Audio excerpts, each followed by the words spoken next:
નમસ્કાર મિત્રો, તો અમે લઈને આવી ગયા છીએ દાંતીવાડા ડેમના લાઈવ સમાચાર। તો દાંતીવાડા ડેમમાં આવકની હવે વાત કરીએ પાણીની, તો આવકમાં થયો છે ઘટાડો। તો આવકની વાત કરીએ તો 730 ક્યુસેક પાણીની આવક ચાલુ છે। અને ભરાવાની હવે વાત કરીએ તો 567.10ની સપાટી પાણી પહોંચી ગયું છે મિત્રો।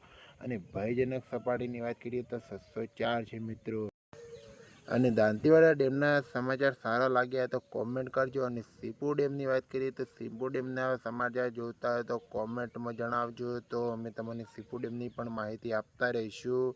અને મિત્રો, અમારી ચેનલ ઉપર નવા હોય તો ચેનલને સબસ્ક્રાઈબ કરી દેજો, વિડીયોને લાઇક કરી દેજો, જેથી કરીને તમને દાંતીવાડા ડેમની લાઈવ અપડેટ મળતી રહે। તો ઓકે મિત્રો।